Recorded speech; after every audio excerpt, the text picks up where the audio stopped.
നമസ്കാരം, എല്ലാവർക്കും മറ്റൊരു വീഡിയോയിലേക്ക് സ്വാഗതം. ഇന്നിപ്പോൾ നമ്മൾ നോക്കാൻ പോകുന്നത് ഒരു ജിമെയിൽ ഐ ഡി എങ്ങനെ ക്രിയേറ്റ് ചെയ്യണമെന്നാണ്. നമ്മൾ കഴിഞ്ഞ വീഡിയോയിൽ ആപ്പിൾ ഐ ഡി ക്രിയേറ്റ് ചെയ്യുന്നത് എങ്ങനെയാണെന്ന് കൃത്യമായിട്ടൊരു 10 മിനിറ്റ്സിൽ നോക്കിയിരുന്നു. ഇവിടെ നമ്മൾ നോക്കാൻ പോകുന്നത് ജിമെയിൽ ഐ ഡി എന്ന് വെച്ചാൽ ആപ്പിൾ ഐ ഡി ക്രിയേറ്റ് ചെയ്യണമെങ്കിൽ നമുക്കിപ്പോൾ ഒരു ജിമെയിൽ ഐ ഡി വേണം അല്ലേ. അപ്പോൾ ഫസ്റ്റ് ഓഫ് ഓൾ ഒരു ജിമെയിൽ ഐ ഡി എങ്ങനെ ക്രിയേറ്റ് ചെയ്യുമെന്ന് നോക്കുന്നതാണ്. ഇതിപ്പോൾ ആക്ച്വലി ഒരു സ്മാർട്ട് ഫോൺ യൂസ് ചെയ്യുന്ന എല്ലാവർക്കും ജിമെയിൽ ഐ ഡി ഉണ്ടാവും. അത് ക്രിയേറ്റ് ചെയ്യണം എങ്ങനെയാണെന്ന് അറിയാനും പറ്റുമായിരിക്കും. പക്ഷേ എന്നാലും ഒന്നുകൂടി ഞാൻ പറഞ്ഞു തരികയാണ്. ഇപ്പോൾ ഇവിടെ വരുമ്പോഴേക്കും ഫസ്റ്റ് നെയിം ലാസ്റ്റ് നെയിം അങ്ങനെ രണ്ട് കാര്യങ്ങൾ. അപ്പം അതിൽ ഫസ്റ്റ് നെയിം ഞാനിപ്പോൾ ടെക്സ് എന്നാണ് കൊടുക്കുന്നത്, എൻ്റെ ചാനൽ നെയിം തന്നെ കൊടുക്കുകയാണ്. അപ്പം ലാസ്റ്റ് നെയിം ടെക് എന്നുകൊണ്ട് കൊടുക്കുന്നു. അത് കഴിഞ്ഞിട്ട് ഇപ്പോൾ യൂസർ നെയിം, ഈ യൂസർ നെയിമിൻ്റെ കാര്യം ശ്രദ്ധിച്ചിരിക്കുക. കാരണം നമ്മൾ ഏതെങ്കിലും ഒരു സ്ഥലത്ത് ജിമെയിൽ ഐ ഡി ചോദിക്കുമ്പോൾ നമ്മൾ ടൈപ്പ് ചെയ്ത് കൊടുക്കുന്നതാണ് ഈ യൂസർ നെയിം എന്ന് പറയുന്നത്. അപ്പോൾ അത് ഞാനിപ്പോൾ ജസ്റ്റ് ടെക്സ് എന്ന് മാത്രമായിട്ട് കൊടുക്കുന്നു. പിന്നെ വന്നിരിക്കുന്നത് പാസ്വേഡാണ്.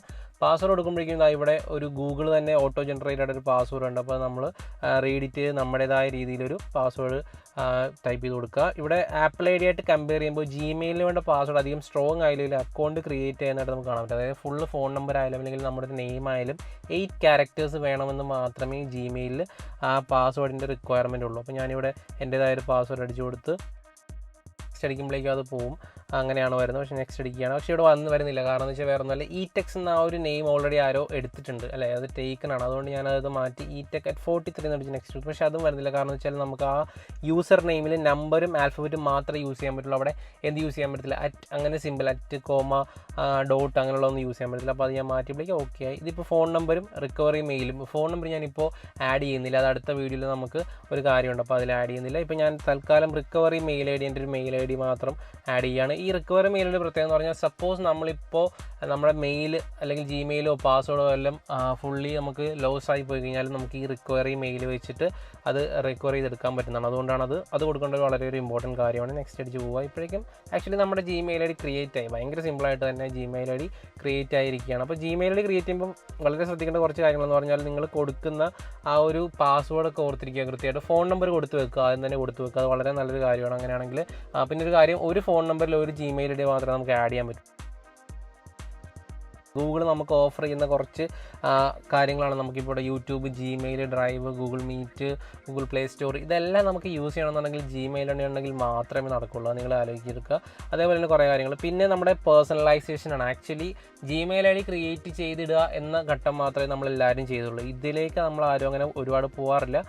കാര്യം നമുക്ക് ഒരുപാട് ചെയ്യാനൊന്നും ഇല്ല ഇതിൻ്റെ അകത്ത്. സത്യം പറഞ്ഞാൽ പേഴ്സണലൈസേഷൻ കാര്യങ്ങളൊക്കെ ആണെങ്കിൽ ഓൾറെഡി അത് ഓട്ടോ സേവ് ആയിട്ട് തന്നെ കുറേ ഉണ്ടാവും. പക്ഷേ അത് ആക്ച്വലി നമ്മൾ പ്രൈവസിയൊക്കെ കുറച്ച് സെറ്റിങ്സ് ചെയ്തിടുന്നത് വളരെ നല്ലതായിരിക്കും. കാരണം ഗൂഗിൾ എന്നൊരു ആ ഒരു പ്ലാറ്റ്ഫോം വെച്ചിട്ട് നമ്മൾ ഏതൊക്കെ സ്ഥലത്ത് പോയിട്ടുണ്ട് അല്ലെങ്കിൽ ലൊക്കേഷൻ ഹിസ്റ്ററിയും കാര്യങ്ങളെല്ലാം തന്നെ നമുക്ക് ഈ ഗൂഗിൾ വഴി നമുക്ക് ചെയ്തെടുക്കാൻ പറ്റും. അപ്പം ലൊക്കേഷൻ ഹിസ്റ്ററിയും കാര്യങ്ങളൊക്കെ നമുക്കിവിടെ ഒരുപാട് പ്രൈവസി സെറ്റിങ്സ് ഒക്കെ ഉണ്ട്, അത് നിങ്ങൾക്ക് കാണാൻ പറ്റും. ഇപ്പോൾ ഞാനൊരു ഫോട്ടോ അപ്ഡേറ്റ് ചെയ്തിരിക്കുകയാണ് എൻ്റെ അക്കൗണ്ടിലേക്ക്. പിന്നെ ഇവിടെ കുറേ കാര്യങ്ങൾ, privacy and personalisation, keep your account protected എന്ന് പറഞ്ഞ് പ്രൈവസി വേറൊരു സെറ്റിങ്സ്. ഇതിൻ്റെ അകത്ത് വേറൊരു കാര്യം, 0% used of 0 GB used of 15 GB എന്ന് കാണിക്കുന്നത്. അതായത് ഗൂഗിൾ ഡ്രൈവും ഗൂഗിൾ ഫോട്ടോസും കൂടെ നമുക്ക് തരുന്ന സ്റ്റോറേജ്, ഗൂഗിളിൽ തരുന്ന സ്റ്റോറേജിനാണ് ആ 15 GB എന്ന് പറയുന്നത്. നമ്മൾ ഗൂഗിൾ ഫോട്ടോസിൽ ഫോട്ടോസ് അപ്ലോഡ് ചെയ്തിട്ട് നമ്മുടെ ഫോണിൽ നിന്ന് ഈവൻ ഫോൺ ലോസ് ആയി പോയപ്പോൾ നമുക്ക് ജിമെയിൽ ഐ ഡി വെച്ചിട്ട് ആ ഫോട്ടോസ് റിക്കവർ ചെയ്തെടുക്കുന്നതൊക്കെ നമ്മൾ നമ്മുടെ ചാനലിൽ ഇട്ടിട്ടുള്ളതാണ്. അപ്പം ആ ഒരു 15 GB സ്റ്റോറേജിൻ്റെ കാര്യം അതാണ് പറയുന്നത്.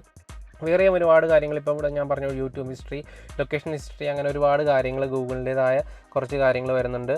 ഇവിടെ വരുമ്പോഴേക്കും എന്താണ്, make A plan for your account, ഇങ്ങനെ കുറേ ഒരുപാട് കാര്യങ്ങളുണ്ട്. അതൊന്നും നമ്മൾ ആക്ച്വലി നോക്കാത്തതാണ്. പക്ഷേ എല്ലാം ഒന്ന് നിങ്ങൾ തന്നെ നിങ്ങളുടെ ഫോണിലെ ജിമെയിൽ അക്കൗണ്ടിൽ കയറി ഈ കാര്യങ്ങളൊക്കെ ഒന്ന് നോക്കുന്നത് വളരെ നല്ലതായിരിക്കും. പിന്നെ ലാംഗ്വേജസ് നമുക്ക് ചേഞ്ച് ചെയ്യാൻ പറ്റും. ഇപ്പോൾ ഇംഗ്ലീഷാണ് ഡിഫോൾട്ടായിട്ടുള്ള ലാംഗ്വേജ്. നമുക്ക് വേണമെങ്കിൽ ഈവൻ ഇപ്പോൾ മലയാളം വരെ അവൈലബിൾ ആണ്. മലയാളമാക്കിയാലുള്ള കാര്യം എന്ന് പറഞ്ഞാൽ ഫുള്ള് മലയാളമാകുന്നു. അതുകൊണ്ട് തന്നെ എന്ന് വെച്ചാൽ നമുക്ക് ചില കാര്യങ്ങളൊക്കെ ഫോണിൻ്റെ സെറ്റിങ്സൊക്കെ ചില കാര്യങ്ങൾ ഫുള്ളി മലയാളമായി കഴിഞ്ഞാൽ നമുക്ക് മനസ്സിലാവാത്തൊരു സിറ്റുവേഷൻ വരും അല്ലേ. അപ്പോൾ അതേപോലെ തന്നെ ഇവിടെയും ഫുള്ളിപ്പോൾ മലയാളമായി മാറുന്നുണ്ട്. അങ്ങനെ ഒരുപാട് ആരും മലയാളത്തിൽ യൂസ് ചെയ്യുന്ന അവർ കണ്ടിട്ടില്ല. എന്നാലും നമുക്ക് മലയാളവും ഹിന്ദിയും ഇംഗ്ലീഷും അങ്ങനെ ഒരുപാട് ലാംഗ്വേജസ് ആക്കി മാറ്റാനുണ്ട്. ഇവിടെ ഇപ്പോൾ നോക്കിയ ആക്ടിവിറ്റി നിയന്ത്രണങ്ങൾ, ആക്ടിവിറ്റി സെറ്റിങ്സ് തന്നെയാണ് നമ്മൾ ആക്ടിവിറ്റി നിയന്ത്രണങ്ങൾ വരുന്നത്. പ്രൈവസി സെറ്റിങ്സ്, സ്വകാര്യത, ഒരുപാട് കാര്യങ്ങളൊക്കെ ഇപ്പോൾ വരുന്നുണ്ട്. അക്കൗണ്ട് സ്റ്റോറേജ്, നേരത്തെ പറഞ്ഞ കാര്യങ്ങൾ, 15 GB സ്റ്റോറേജിൻ്റെ കാര്യങ്ങളൊക്കെ ഇപ്പോൾ നിങ്ങൾക്ക് കാണാം ഫുള്ള് മലയാളത്തിലാണ്. ഇവിടെ ഇപ്പോൾ വരുമ്പോഴേക്കും എൻ്റെ ഡീറ്റെയിൽസ് കൃത്യമായിട്ട് ഇവിടെ ഇതാണ് നമ്മൾ ആക്ച്വലി ഫസ്റ്റ് ചെയ്യുന്ന ഒരു കാര്യം ആണ് ഇപ്പോൾ വന്നിരിക്കുന്നത്. ടെക്സ് എന്ന പേര്, അതിൻ്റെ ഡേറ്റ് ഓഫ് ബർത്തും കാര്യങ്ങളൊക്കെ വന്നിരിക്കുന്നത്. ഞാൻ ആ ലാംഗ്വേജ് തിരിച്ച് ഇംഗ്ലീഷിലേക്ക് തന്നെ മാറ്റുകയാണ്. ചിലപ്പോൾ നമുക്കൊരു ചെറിയൊരു ബുദ്ധിമുട്ടുണ്ടാകും അതങ്ങനെ യൂസ് ചെയ്യാനായിട്ട്. അപ്പോൾ ഞാൻ തിരിച്ച് ഇംഗ്ലീഷിലേക്ക് മാറ്റിയിരിക്കുകയാണ് ആ ലാംഗ്വേജ്. ഗൂഗിളിൻ്റെ ഒരു പ്രത്യേകത എന്ന് പറഞ്ഞാൽ ഗൂഗിൾ നിങ്ങൾ കരുതുന്ന പോലെ ഭയങ്കര ഒരു സെക്യൂർ ആയിട്ടുള്ളൊരു സോഫ്റ്റ്വെയർ ഒരു പ്ലാറ്റ്ഫോം ഒന്നുമല്ല. അതിനെക്കുറിച്ച് നമുക്ക് വീണ്ടും പിന്നെ സംസാരിക്കാം. ഇപ്പോൾ ഞാൻ യൂട്യൂബിലേക്ക് പോവാണ്. ആക്ച്വലി ഇത് നമുക്കറിയാം, എല്ലാവർക്കും ജിമെയിൽ അക്കൗണ്ട് എങ്ങനെയാണ് ഉണ്ടാക്കുന്നത് എല്ലാം കാര്യങ്ങളെന്ന് എനിക്കറിയാം. എന്നാലും ഞാനിവിടെ ചെയ്തിരിക്കുന്നത് പറഞ്ഞാൽ ഇപ്പോൾ ഞാൻ ഇനി ഒരു series of YouTube channel tutorials ഇങ്ങനെ ചെയ്യാൻ പോകുന്നുണ്ട്. അപ്പോൾ ഫസ്റ്റ് ഓഫ് ഓൾ ഈ ഒരു യൂട്യൂബ് ചാനൽ തുടങ്ങുമ്പോൾ നമുക്ക് വേണ്ടത് ഒരു ജിമെയിൽ അക്കൗണ്ടാണ്. മോസ്റ്റ് പ്രോബബ്ലി നമ്മുടേതായ ജിമെയിൽ അക്കൗണ്ടിൽ നിന്ന് യൂട്യൂബ് ചാനൽ തുടങ്ങാതിരിക്കുക. അതിന് പകരം ഇങ്ങനെ ഏതെങ്കിലും ഒരു ജിമെയിൽ ഐ ഡി തുടങ്ങി തന്നെ ചെയ്യുന്നതാണ് നല്ലത്. അപ്പോൾ അതിന് വേണ്ടിയാണ് ഞാൻ ഈ ഒരു വീഡിയോ ആക്ച്വലി ചെയ്യുന്നത്. അപ്പോൾ അതിന് വേണ്ടി നിങ്ങൾ വെയിറ്റ് ചെയ്യുക. ഇനി ഒരു 3 days ആയിട്ട് നമ്മുടെ വീഡിയോസ് വരുന്നതായിരിക്കും. So thank you for watching. Useful ആണെന്ന് കരുതുന്നു. Keep subscribed and thank you.